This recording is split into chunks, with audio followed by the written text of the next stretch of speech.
नमस्कार दोस्तों, मेडिकल मंत्रा में आप सभी का स्वागत है। मेरा नाम शिवम मिश्रा है।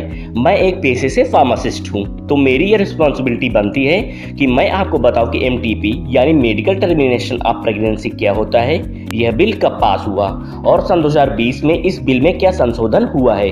यदि आप किसी का एबॉर्शन उसकी सहमत के बिना करवा रहे हैं तो इस केस में आपको किस सजा का प्रावधान है, यह भी आज हम लोग इस वीडियो में जानेंगे। यदि आप किसी कारणवश अपना एबॉर्शन कराना चाहते हैं तो आपको कौन कौन सी बातों को जानना बहुत ही जरूरी है, तो इस वीडियो में आज हम लोग बहुत ही आसानी से जानेंगे। इस वीडियो को आप बहुत ही बारीकी से देखिए ताकि आप पूरी तरह समझ सके कि किसी महिला का एबॉर्शन कराने के लिए कौन कौन सी प्रक्रिया की जरूरत होती है। तो दोस्तों, अगर अभी तक आपने मेरे वीडियो को लाइक नहीं किया तो वीडियो को लाइक कर लीजिए। यदि आप मेरे चैनल में नए हैं तो चैनल को सब्सक्राइब करके बेल आइकन ऑन कर लीजिए।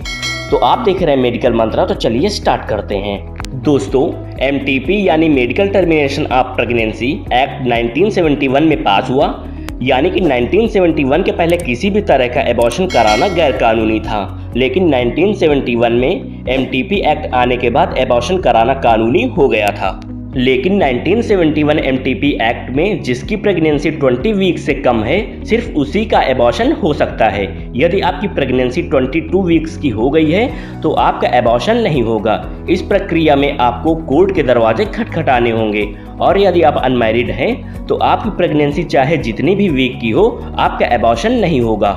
दोस्तों, बहुत सारे केस में ऐसा होता है जब 21 वीक के बाद पता चलता है कि माँ या बच्चे को आगे चल के कोई प्रॉब्लम हो सकती है, इसका एबॉर्शन करवाना होगा। लेकिन एमटीपी एक्ट 1971 की 20 वीक्स के कम एबॉर्शन कराने वाले रूल की वजह से एबॉर्शन नहीं हो पाता था, जिसके कारण बहुत सारी प्रॉब्लम होती थी। सभी लोगों के पास इतना पैसा नहीं होता है कि सब लोग कोर्ट जाकर अप्रूवल ले सकें। इसको देखते हुए लोग गैर कानूनी यानी इनलीगल तरीके से एबॉर्शन कराते हैं। लगभग 1,30,00,000 एबॉर्शन हर साल गैर कानूनी तरीके से होते हैं। इन्हीं सब को देखते हुए बीजेपी गवर्नमेंट ने एमटीपी यानी medical termination of pregnancy 1971 act में कुछ संशोधन किया है, जिसके बारे में हम लोग आगे बात करेंगे। वह संशोधन कौन कौन से होते हैं, लेकिन उसको जानने से पहले यह जान लेते हैं कि एमटीपी 1971 में कौन कौन सी महिलाओं को एबॉर्शन कराने का अधिकार प्राप्त हुआ था।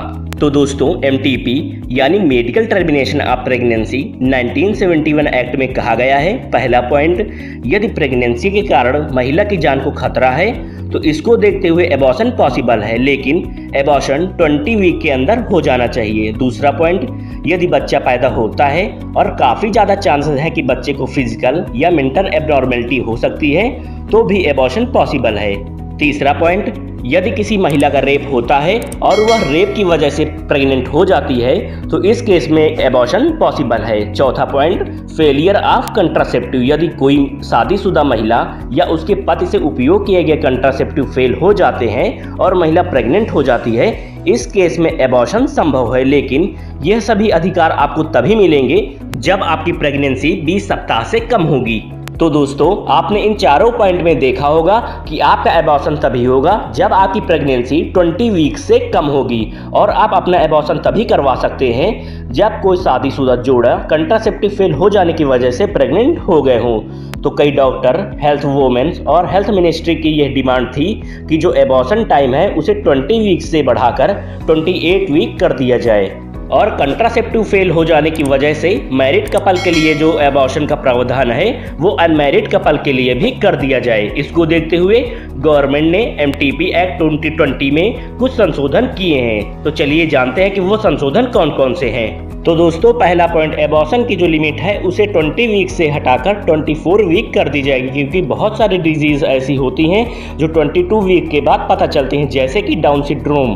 दूसरा पॉइंट, जिन वोमेन का रेप हुआ है उसका एबॉर्शन पीरियड भी 20 वीक से हटाकर 24 वीक कर दिया जाएगा, लेकिन इसमें 2 डॉक्टरों का अप्रूवल होना चाहिए कि यह प्रेगनेंसी 24 वीक से कम है। तीसरा पॉइंट, यदि किसी प्रेगनेंसी में मेजर बीमारी का पता चलता है तो उसे एबॉर्शन के लिए कोई भी रूल नहीं रखा जाएगा। मतलब जब भी बीमारी का पता चलता है, चाहे प्रेगनेंसी 30 वीक की हो या 35 वीक की, उसका एबॉर्शन हमेशा हो सकेगा।